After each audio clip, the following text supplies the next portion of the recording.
Bismillahir Rahmanir Rahim.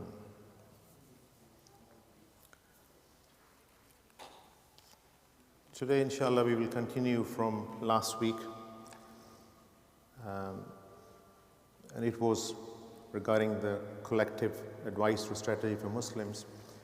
But there will be another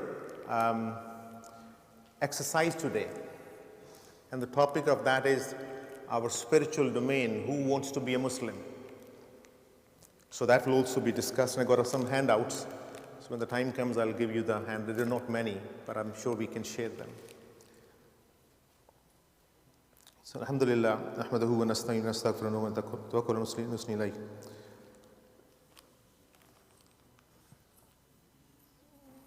So last time we said we need to have a collective strategy for Muslims worldwide. And regarding that, we don't have any strategy. And I said the topic is the framework of this strategy for Muslims. And our religious scholars, secular scholars, our political leaders, they need to sit down and develop an ideal.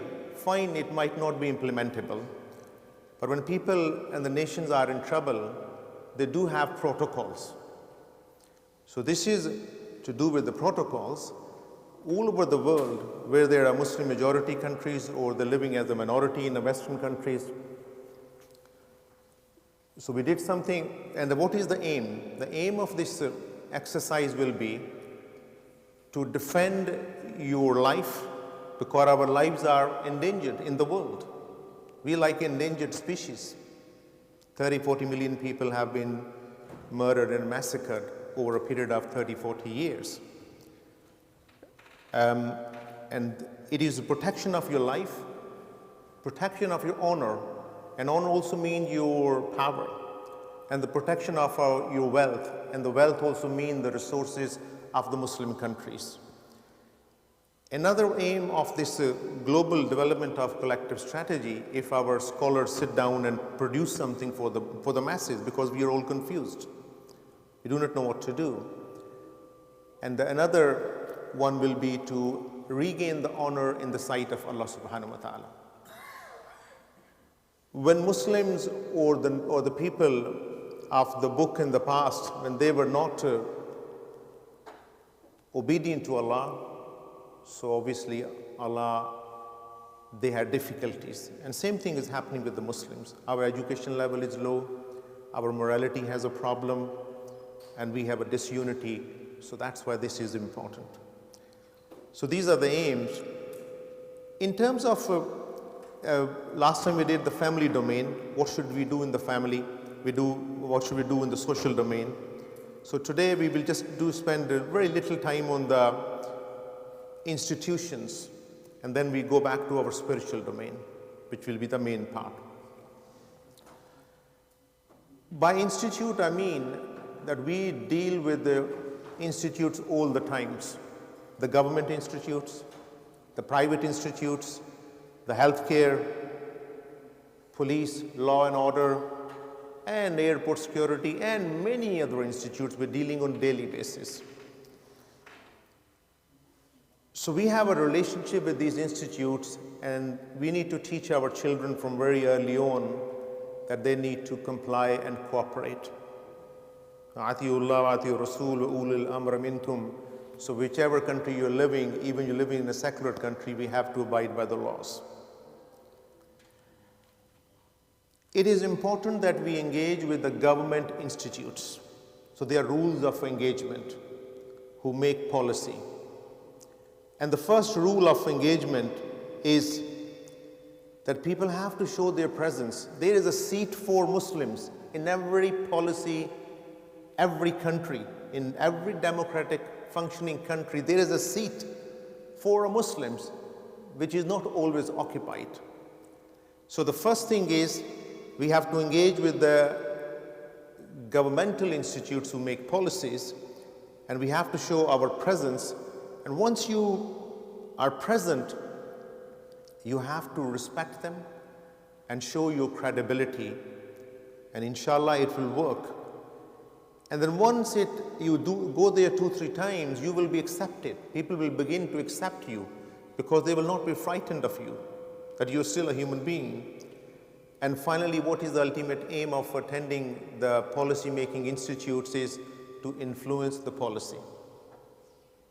Like, we can influence the policy and say, don't use the word Islamic when you mention terrorism. Don't use the word Islamic when you mention Al-Qaeda. Don't use the word Islamic when you mention ISIS. We've got nothing to do with them. I'm just giving you one example. In this country, Britain, we can sit on the policy table and say, we're very scared at the airports, the way we are treated. And the prevent strategy and the Schedule 7, it is causing us a problem. So the aims of engagement are that we create an influence. And that is the big problem. Americans are taking lead. And they are now in many policy-making forums they are attending now. But I think in the UK we are quite behind. So we have to monitor the policies. If it is a good policy for ethnic minorities and Muslims, you can appraise that. And if it is a difficult one, you can criticize it. We have to learn how to form the lobbying groups. And also remember when Musa alayhi salam was sent to the greatest and the biggest tyrant of all times, Fir'aun. So what did Allah say to him? He was frightened. And Harun alayhi, they were frightened to go to him. Because he was killing people left, right, and center and claimed Godhead.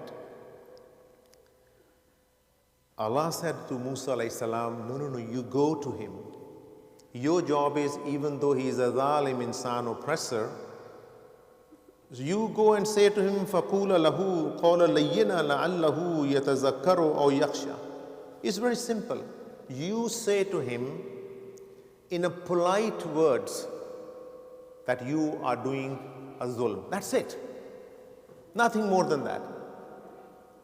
So لَعَلَّهُ يَتَذَكَّرُ. Maybe he will remember or remind himself that it's not right, or yakhsha, that he might have a fear of the real Lord. We also need to understand we do not stereotype like Jews, Christians, and other faiths as they do against the Muslims. Allah has honored everybody. وَلَقَدْ كَرَمْنَا بَنِي آدَمَ. So we don't need to do the same thing, like they stereotype us. Writing articles is also important. And Muslim activists, reformists, imams, and all these people need to have a training to change the perception of Islam and learn the rules of engagement with the policy-making departments, and also learn about anti-bullying, training for Muslims, youth and adult. And these are the minimum things. In our own institutes, I will not go into details, the Muslim countries, they need to strengthen their institutes, and what they need to produce is institutes with some strong ethical background and or pillars.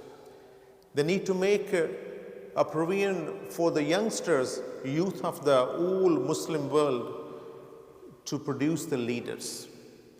So it's really important that we make changes within our family, we can make changes within our social domain, and we make changes within our relationship with all the institutes, the governmental, the non-governmental, and the utilities, and service providers, National Health Service, even whatever little jobs people are doing, they are also small organizations, and we need to maintain relationship with them.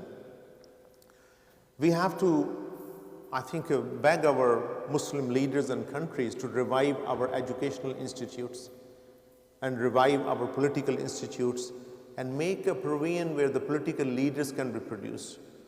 We can, I think, somebody has to say to the public not to elect those people who are merely just because they have a background from some rich family. We have to select or elect people who are worth it. So I think we also need to develop this shu'ur. We also have to tackle one other institute, which is media. So the biggest problem is caused by the media, and I'm talking of now Islamophobic propaganda. And it has caused us a massive problem. I did a kind of analysis on Islamophobic media and looked at many articles and things. And I have, as I understand, so let me tell you who these people are, and then we will move to our spiritual domain.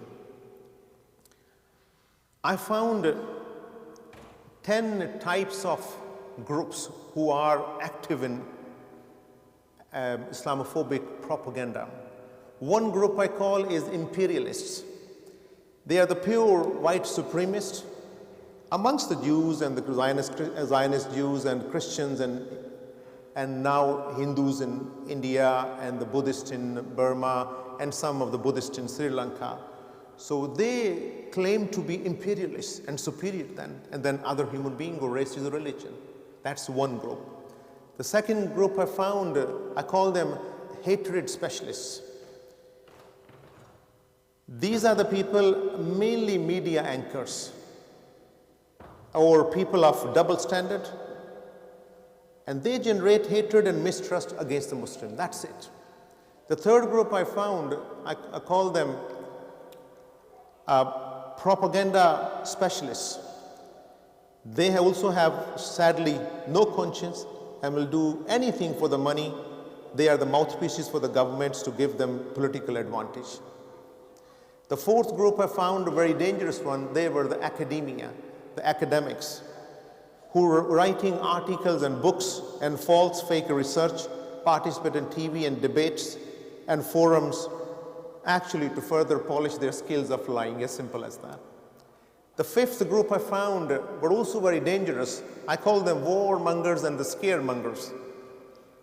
They are directly employees of the governments and policymakers and also some of the politicians. The sixth group was purely opportunistic career makers or fame hungry. You know, all these politicians, mainly from the right wing, some from the ethnic minorities, when they are at the lowest part of the ladder, point of the ladder, they want to rise, and they're using a hatred against Islam and going on the forums. So this is the sixth group, opportunistic career makers or fame hungry. The seventh group I found, sadly, was a large group, and I call them, they're just basically bandwagoners. They are the masses. Out of the ignorance, they're jumping the bandwagon. And the eighth group was the anti-religion, atheists, agnostics, feminists, sexual freedom promoters, pro-abortionists. So some of them, not all of them, they're also become part of the Islamophobic propaganda. And the ninth group, actually, they cover it up, are actually, they blame Muslims for extremism. They have extremism within themselves. Every religion, whether they're Jews or Christians or Hindus or Buddhists, and they have their own fundamentalists and all their extremism, and with their own theologians and scholars are saying these things for decades, not just for years. And the last group is, I include all other whom I have not mentioned, and they can be anybody, a hired scholar or a public figure who are paid for defamation and smear campaign as a part of the assignment. So we have to tackle, the only way we can tackle and work with the institutes is if we are united and we have some seat over the policy making. So that was the third domain Muslims need to think about it. The fourth one is environment. I'm not going to do environment because I think we did planet Earth and corruption of Earth environment many months ago, so there's no point repeating it. Now, who wants to be a Muslim? I have got some handouts, and they're not many. You can share. So the fifth domain where we live in this world, I said there are 5 areas we are like a musical chairs, you know. Either we are with the family, that's domain 1. Either we in the social circle with the friends and relatives society, domain 2. Or either we are with the interacting with the institutes, domain 3.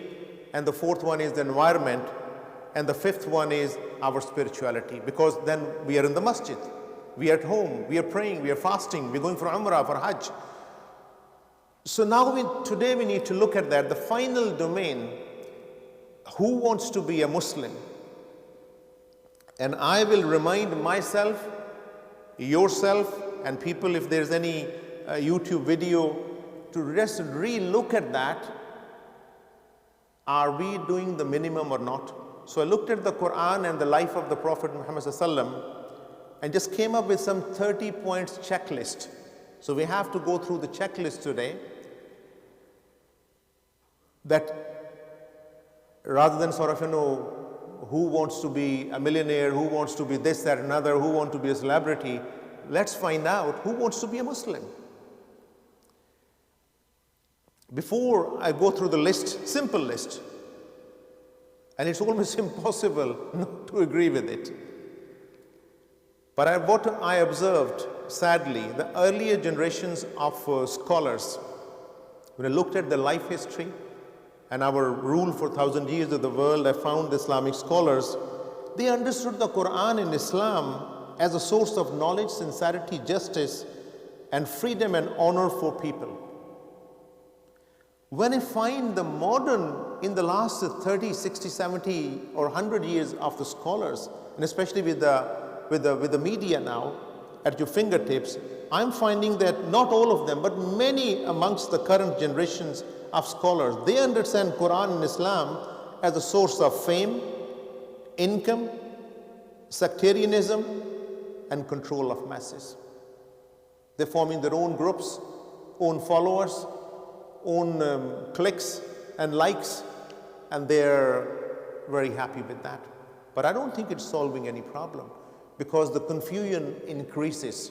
As I said last time, one group of scholars say you go north, others say you go south, and youngsters are confused. Some people say go to west and some east. So they're very conflicting viewpoint and opinions, and this causing us a problem. So for a Muslim, I looked at, this is the minimum 30-point scale checklist. If we want to please Allah subhanahu wa ta'ala, as it is one of the aims of this collective strategy for Muslims, so the point one is we have to recheck and look at our monotheist faith or belief system. So point one is, out of this checklist, are we really monotheists, la ilaha illallah, or have we chosen other gods around here and there, a'udhu billah? We have to worship that God who's Malik Yawmiddin. We have to worship and submit to that God who is Allah subhanahu wa ta'ala with all his names and attributes, Ar-Rahman, Ar-Rahim. And the last series of the talk will be about names of Allah subhanahu wa ta'ala, more than 200, which I have researched, and inshallah we'll discuss that. The second point is on the list. If you feel you can check this list, wonderful. The second point is, when we are worshipping, allazina fi salatihim khashi'un, there is a characteristic of a believer or a mu'min that you have to be humble. Are you humble or not? Or are we doing things for the show off?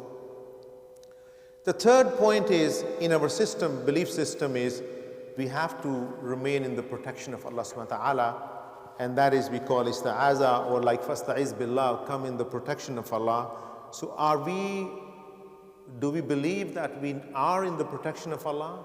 Are we asking him to protect us? And then an taqulu lillahi ma la ta'lamun, are we saying anything? We should not say anything about Allah which is not true.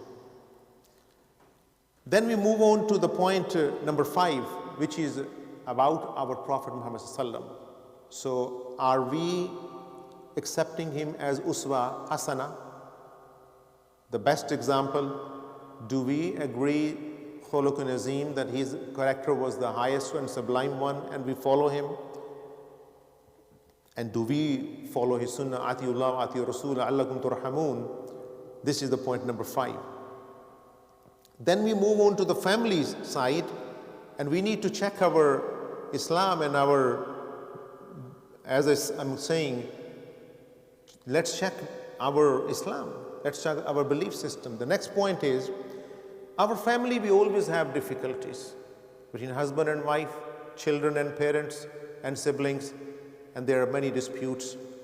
Are we really following the Quran? In ta'fu wa tasfa wa taghfiru? Are we pardoning each other? Are we overlooking their mistakes and forgiving them, giving them enough chance to say sorry or apologize, rather than holding them to account there and then and demanding apology? Allah says in the Quran that you need to overlook, pardon and forgive your family members. It could be your husband, wife, or your children, or parents sometimes. The number 7 point is, are our children understand, or even we adults, and a lot of people have their parents alive, bil walidain ihsana. If you are a Muslim, or I'm saying who wants to be a Muslim, are we respecting our parents or not? Then point number 8 is between husband and wife, and Allah says, Bainakum mawaddatun wa rahma, that He has instilled this love and rahmah between the two, husband and wife, or the spouses. Are they honoring that or not? If they are not, then out of these 30 points they can cross out, no, I'm not doing that. The next point is, when we live in the society, Allah says, Inna Allah ya'muru al-'adla wal ihsan wa ita'i dhil qurba. So we need to do justice and excellence with our neighbors, ethnic minorities, our brothers and sisters and members of the family, and we have to show the financial generosity, which is ita'i dhil qurba, in the form of zakat and sadaqat. If somebody has the money and not doing it, so they need to look into that. This is part of our faith. So this list of 30 points, actually it covers every aspect of your iman, ihsan and Islam, and your relationship with that. And this is a handout, and you can take this one, and I can also email you if you want to. That should not be a problem. It took me many hours to make this list, and there's nothing which you do not know. In society, Allah said, you need to be, you don't go near al-fahisha, al-munkar and al-bagh. So we don't deny the truth, and don't cause rebelliousness, and don't indulge in indecency, adultery and fornication. These were the point 11 and 12. And then Allah said, in the community matters, public matters, amruhum shura bainahum. Do we really understand? Are we mutually consulting? When there's a community problem, we have to consult each other. And that is very big problem in the Muslims, that we don't consult each other. Then point number 14 is, Allah said, Yamshuna al-ardi hauna. So when we walk on the planet Earth, and in the society, we need to walk with humility. So that when we're walking, people should know that we are not sort of, with extension of the neck. And number point 15 is, we have to ta'awunu birri wa taqwa. We cooperate what is good and righteous and pious, and wherever is need for amr bil maruf, we're doing this. So are we doing that? So these are the points which actually defines a complete moment. These are the points which define the complete moment according to the Quran. And the point number 16 is, wala ta'awunu, you do not cooperate with ism and udwan, which if something is a transgression or a crime, or something is forbidden. And wherever you can, you have a knowledge and skills, you stop people from, or advise them not to do the wrong thing. Nahi al-munkar. Point number 17, when we move in the society, is remember, وَلَقَدْ كَرَّمْنَا بَنِي آدَمَ. Everybody, Allah has given the honor, so we don't pass judgments unnecessarily. So this is, we're checking our faith now. And the last point in this one, number 18, is إِنَّمَا الْمُؤْمِنُونَ إِخْوَةً. When Allah said, I made you brothers in faith. So when was the last time somebody made a concession to a brother or another Muslim without any condition? So you have to remember. Did you ever do that? Did I ever do that? So today we are checking ourselves, evaluating our own, and then we move on to the moral character. And in moral character, Allah said, لِفُرُوجِهِمْ حَافِظُونَ. So again, we need to protect our chastity and not indulge in indecent relationship. As a part of our moral character, point number 19 and 20, كُلُوا وَاشْرَبُوا وَلَا تُسْرِفُوا. This is almost like an economic intelligence. It's economic intelligence that you eat and drink, or you buy things or spend, but don't waste it. Because wasting is a sign of ingratitude. So this is a pure believer now. And the point number 21 is, إِدْفَعْ بِالَّتِي هِيَ أَحْسَنُ. If we want to raise our standard of our belief and that we are very good Muslim, so we have to learn to be very patient.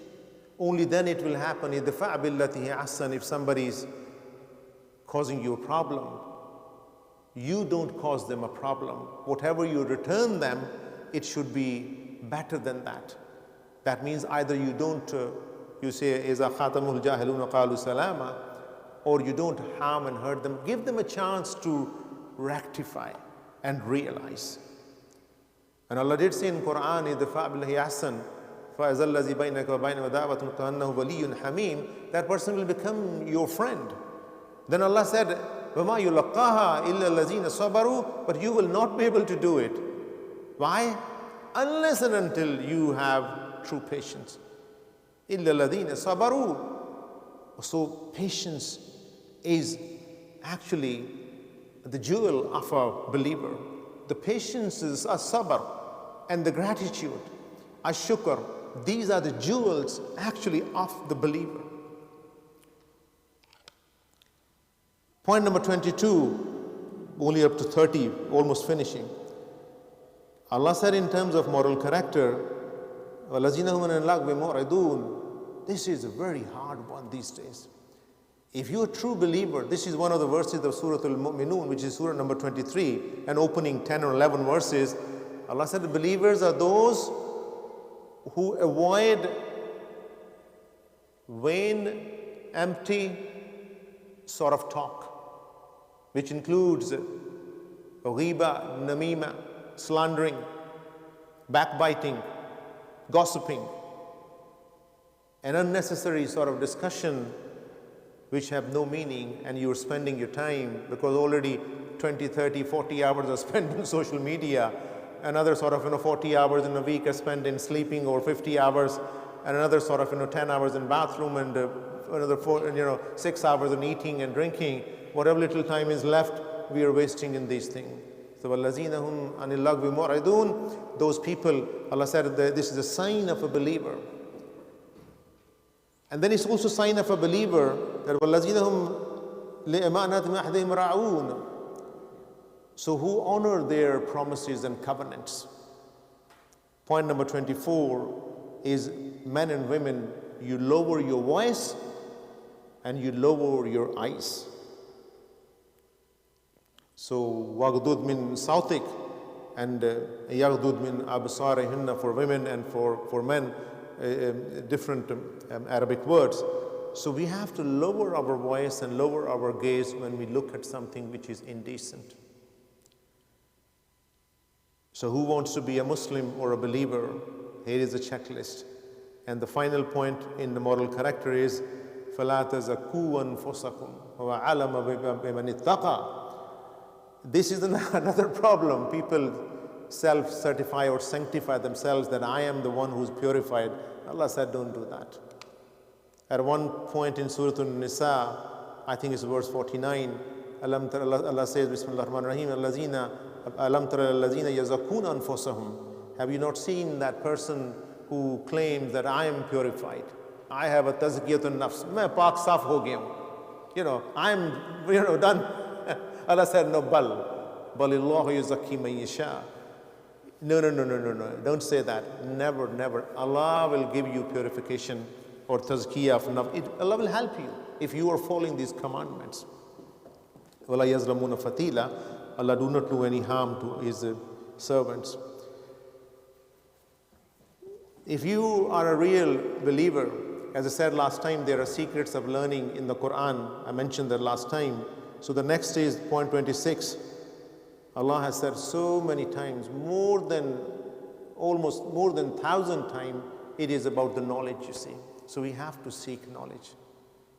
We have to use our tools of intelligence and tools and of spirituality which Allah has given us. Afala taqilun, why don't you use your power of reasoning? Afala yubsirun, why don't you use the power of seeing around, observing and reflecting on the creation of Allah? Afala yasma'un, will you not use your faculty of hearing and listening? Would you not listen what is being said?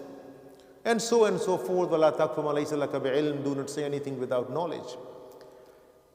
So point number 26 is, for a believer, it is important. The Prophet ﷺ said that for every Muslim man and a woman seeking kullu, Ethan, this is what he said. Everybody is a farida. It is your obligation that you should learn. And in our knowledge, we should know, as a believer, point number 27 in the checklist is inna lillahi wa inna ilayhi raji'un. We come from Him, we belong to Allah subhanahu wa ta'ala, and we go back to Him. Only knowing this inna lillahi wa inna ilayhi raji'un all the time, it will stop us from so many wrong things and harms. It will enable us to come out of our shocks of depression, shocks of loss of wealth, or shocks of losing human being or people dying, the loved ones, just by knowing and understanding the meaning of it is the knowledge.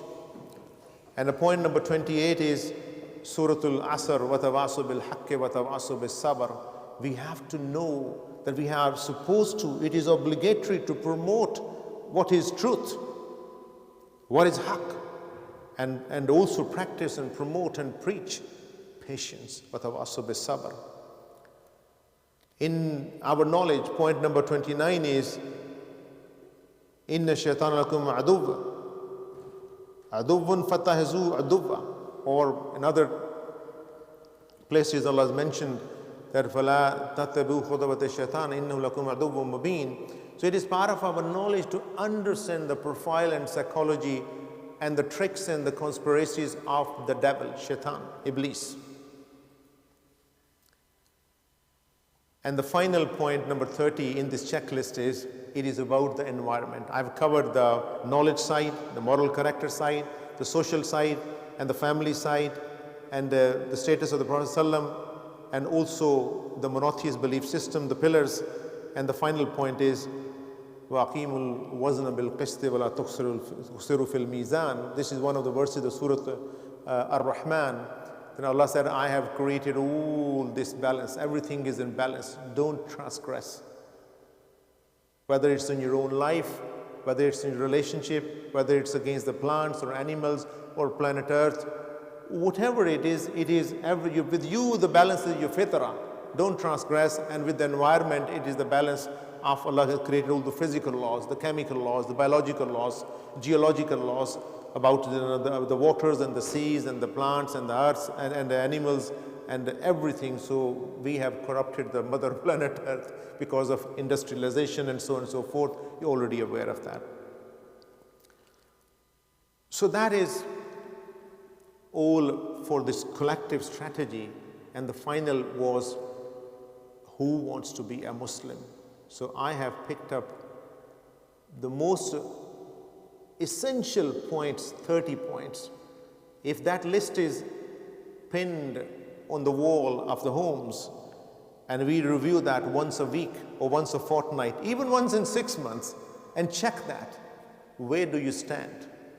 So don't do it now. The better is to go home and look at this list and see how do we fulfill that list. Anybody disagrees with the list or want to add something to it or take away? That is the complete mu'min list, a believer list. Anybody's got any objection? Yeah. It's possible I might have. It's not an objection, honestly. I just wanted to point out Surah Nur, Ayat 33. Allahu Nuru Samawati wal Ard, where Allah subhanahu wa ta'ala clearly mentions that we have got a lamp within us, and this is the lamp outside. And the two, when they get together, they need not to have a physical connection, but the power of that light, that ability to absorb all this good within you is within you. So Yeah. the moment you get that feel and that heat, it gets light. Yeah. So all I wanted to say just is that they are so established and so clear guidelines that you need not to have, this is within you already. You got it. Yeah. Jazakallah for that. Saqib Sahib mentioned Allah Nuru Samawati wal Ard, and that's very famous sort of verse, and it's not easy to understand. I think you need to study when it takes a long time to even understand that verse. And but it will come, inshallah. I'll touch on this part when we do the divine names and the perfect attributes of Allah subhanahu wa ta'ala, which is the last lecture in end of November.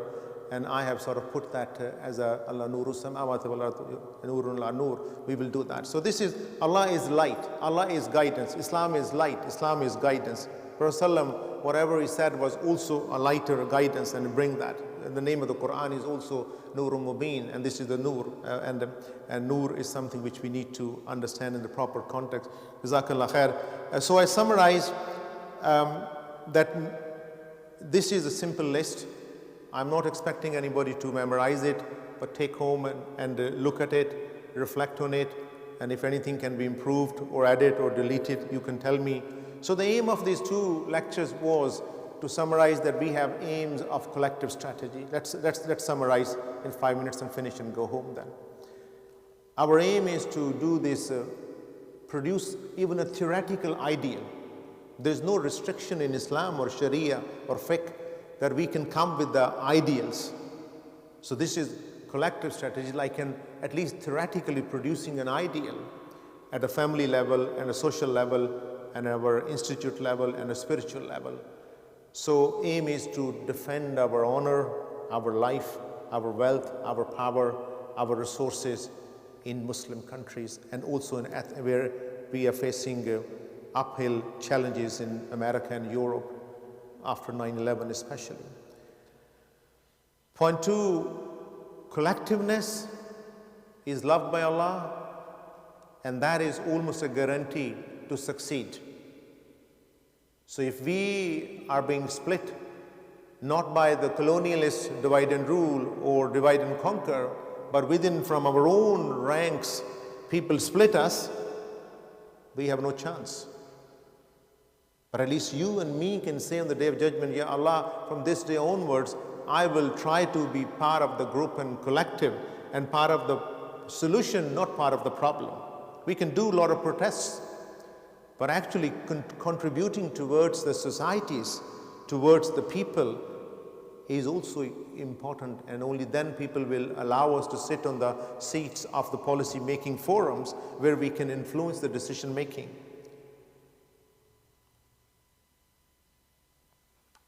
So engagement with the institutes is really important, especially the government institutes. We need to develop, understand a shu'ur according to the Quran and the life of Rasulullah. And Muslim governments need to ensure that they produce these protocols and help all the Muslims all over the world. Our scholars and wise leaders sit down, and we do establish fundamental principles of our institutes and our lives, and we need to maintain our dignity. And the final point was, who wants to be a Muslim? I hope this list is useful, and all of you have heard and seen this many times before. So may Allah subhanahu wa ta'ala make this discussion beneficial and useful for people who are here. May Allah reward you. May Allah subhanahu wa ta'ala reward you tremendously for making this effort and coming in a cold night. And whosoever listens, if it goes on a YouTube, so I hope and inshallah people will listen and reflect and benefit from that. And may Allah subhanahu wa ta'ala give us tawfiq to show this collectiveness and enable Rasulullah prohibited to curse or say wrong things about your leader or rulers. We are not very cognizant. It's not a very nice thing to always criticize and abuse our leaders. I think we need to pray for them. Rasulullah said, if there is a zalim oppressor and oppressed the mazloom, you pray for both of them and support them. And companions asked, how does that, we're not sure of a zalim. He said, he's somebody who's doing a zulm, you have to remind him. So that will be a great sort of deed. So if our leaders are wrong, we can pray to Allah that change the Muslim ummah and the masses from within, because inna Allah la yughayyiru ma biqawmin hatta yughayyiru ma anfusihim. Everybody knows that Allah will not change our condition unless we are prepared to change ourselves. And remember, we are very weak in many ways and very powerful in many ways. The most power we can use is our own selves. We have a limited control over our children, wives, our employees and servants or other people, very limited. The most control me and you have is on our own selves. And if we already know these 30 points, I believe most people in the Muslim world knows these adults, know the 30, they're still not changing. So that power has to be used to change from within. وآخر دعوانا الحمد لله رب العالمين. Shall we close off, or does anybody want to ask any question or make any correction if I made any mistake, or say anything else briefly? I want to clarify. This list is very comprehensive.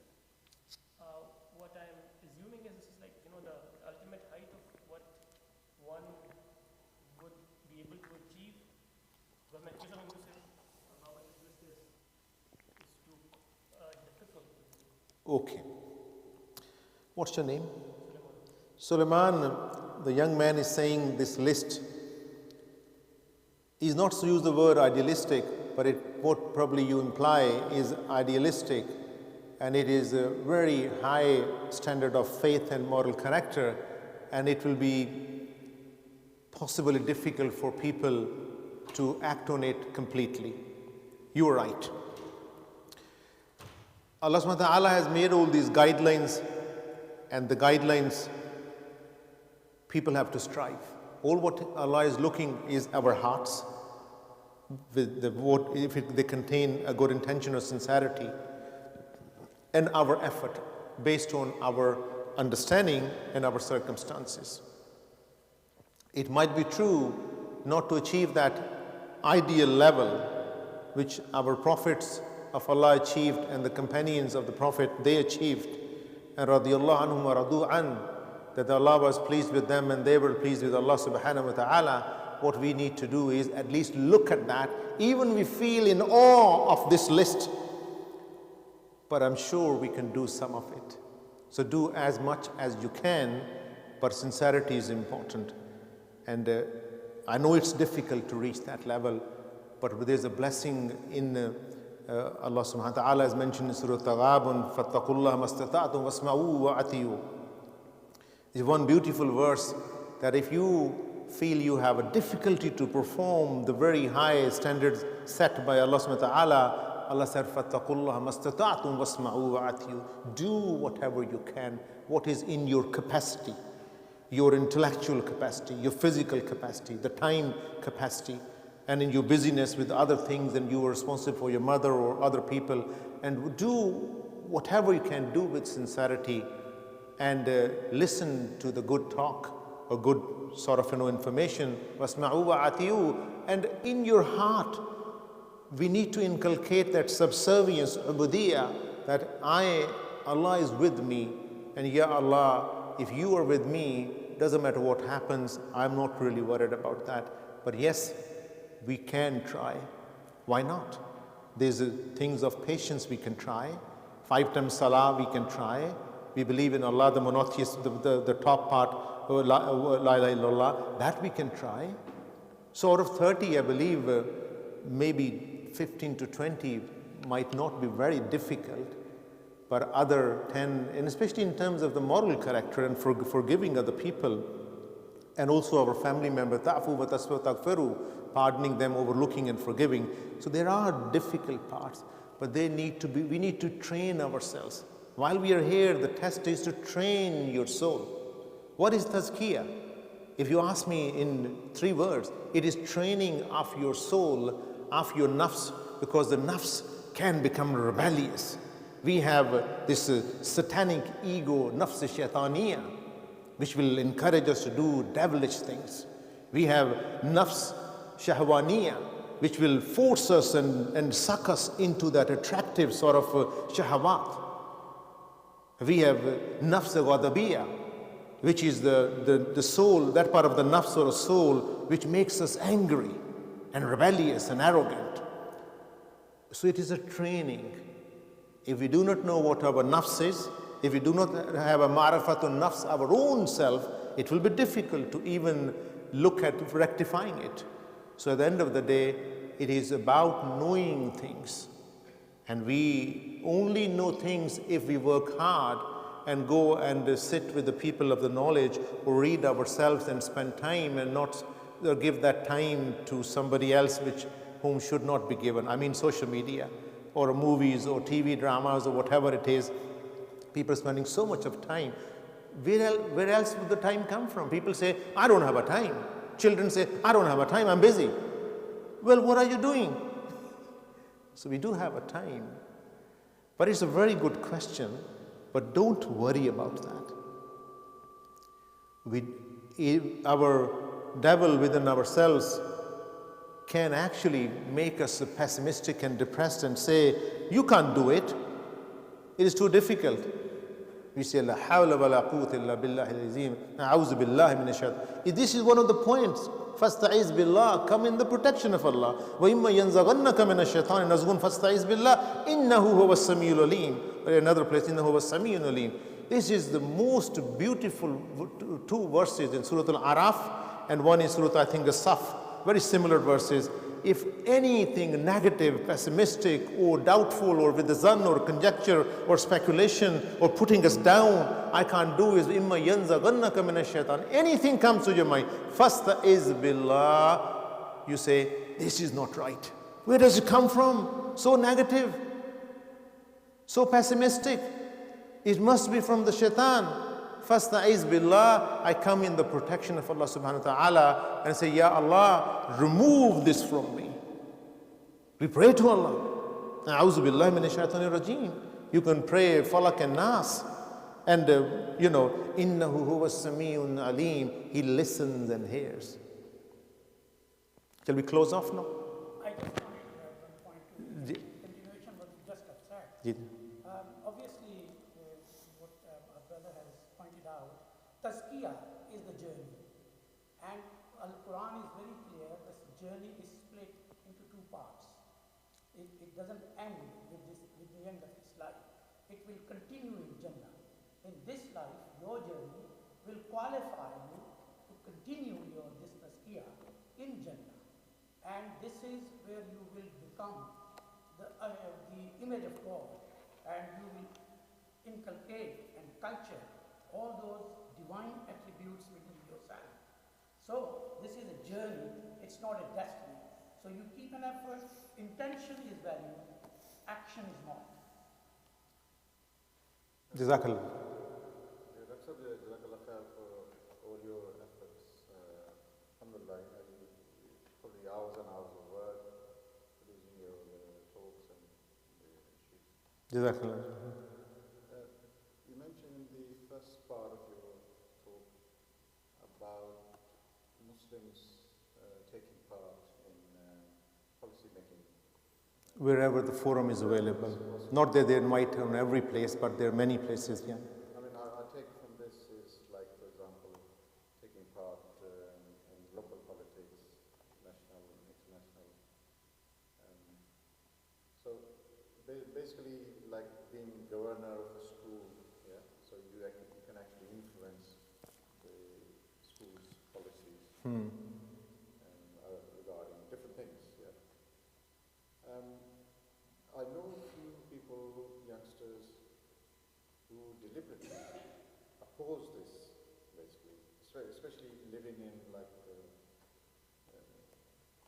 non-Muslim countries. They saying if you actually say, for example, for argument's sake, become a councillor or parliament member or something, you are actually assisting the system of,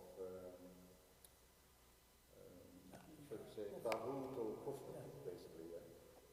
So you are actually indirectly kind of Becoming part of it. or something. Yeah, basically. Okay. So, I mean, a lot of Muslims, now they are in the parliament, they're the local councillors, and even today I was reading there's a shortlist for being the next state, whatever they call it, Bank of England's governor. Is actually a Muslim lady. She's in the shortlist. And there are a lot of good examples. Sadiq Yeah. is mayor and lots of. So I just want this, as Mr. Rice said, like on one side we are promoting, the other side the youngsters are saying, no, you are assisting kufr system.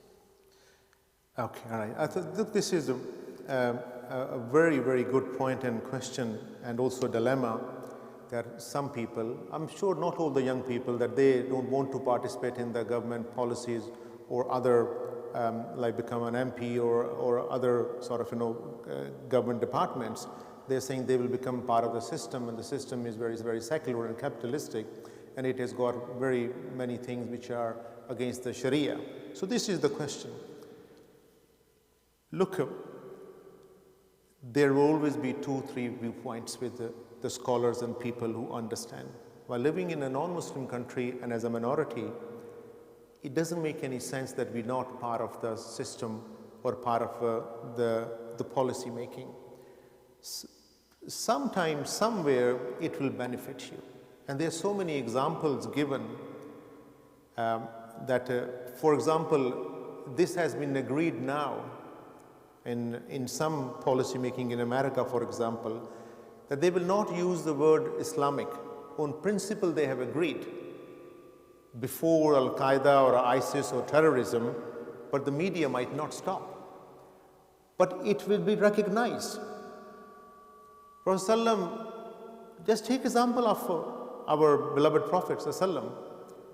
He never stopped people from maintaining good relationship with the mushrikeen of Makkah after the migration. Did he stop them? Did he say no? Because they are worshipping idols, you are worshipping one God. And when they went for Umrah and they were stopped, and then the Hudaybiyah was drafted. And whom did he send to Makkah? Uthman ibn Affan. Why? He said because he has maintained a good relationship with the Makkans. So these things what you're mentioning, people say, they are more like emotional things. They are not embedded deep in wisdom and deep in the knowledge and understanding of the Islamic text. So these are, but they can still be acceptable because we can't force anybody. But my position is, if somebody asks me, not that my opinion is, I'm not saying that people should follow. I'm just saying my personal view is we should be part and parcel of the policy making. We should become the governors. We should be at the tables. You have to occupy that seat. So there are many examples. There are many examples where there were people from other faiths, maybe Sikhs or Hindus, and in America there were Jews, and people give many examples. And once Muslims started to go there, and they were mentioning things about Sharia, the Sharia is very brutal and this, that, and another, and inhuman, and then they tried to explain to them, it is not part of it. And actually, the examples are, people say, in the end, after a few sessions, they will stand up and shake hand and hug them and say, we didn't know that. I think this is disengaging from the society, disengaging from the government or institutes is against the human intellect or against the knowledge-based system of Islam. And Allah subhanahu wa ta'ala, how many examples are given that we have to live in the society, and wherever we live, it's a secular law, we don't have any control, but we should be part of it. It may help us and benefit us. Look what people are doing regarding SRE, the sexual relationship, and there is, so the whole country, whole Europe recognize now that Muslims feel this is not right. And there are many non-Muslim, the Christians, the Jews, and the Hindus, and the Sikhs, and other people also are actually part of it, that this should not happen. Children as young as 5, 6, or 7 should not be given education about sex or same-sex marriage, because they have this innocence. It will be, their innocence will be invaded, assaulted. So the whole country has known just by participation. So I think that their viewpoint, we respect it, but it is not beneficial and it is not very rational. Yeah, I mean, I agree with you, because not taking part can actually harm. Yeah. In fact, if you allow me, just 2 quick points. You see, the very nature, the Quran has discussed, Jal Haq was a Haq al-Batil. You have to bring Haq to make the batil obvious. If you don't have that opportunity, you can't do it. Ta'awanu in this, ta'awanu alal birri wat taqwa. So, bir and taqwa, wala ta'awanu alal ismi wal udwan. Nobody is asking you not to do this. So, wherever you are, there is a good and there is a wrong. So, go for the good, don't go for the wrong. Wherever you are, and then the life of Muhammad Rasulullah of 23 years, of that 13 years he has spent among the mushrikeen and the kuffars. And he didn't make another Kaaba. And even when he conquered Kaaba in 8th Hijri, he did Hajj only in 10th. He gave 2 years for this. So there are many details in that. But so this is always participate, don't withdraw. Withdraw is a psychological problem. Yeah, I think, participation is the preferred option. Let's sort of, make dua and finish, because we can ask afterwards, because our, Jahangir is waiting. Alhamdulillah Rabbil Alameen wa salatu wassalam wa Rasulil Kareem. We ask Allah subhanahu wa ta'ala to accept what we have tried to understand and learn for the benefit of the Muslims and for their collectiveness and for unity and brotherhood. And if I made any mistake, that is from me, may Allah forgive me. And if I said something right, I ask Allah subhanahu wa ta'ala to enable people to understand and listen and benefit from that for a long period to come. Allahumma la tada'alna zamman illa ghafarta, wa la hamman illa farajta, wa la daynan illa qadayta, wa la muridan illa shafayta, wa la dawlan illa hadayta, wa la hajata min hayi dunya ila akhirati illa qadayta ya arhamar rahimin. Subhana rabbika rabbil izzati ma yasifun, wa salamun mursalin, alhamdulillahi rabbil alameen, wa rahmatuka ya arhamar rahimin. I'll see you inshallah next Friday, and then 3 more Fridays, then series will finish. Jazakumullah khair. Assalamu alaikum.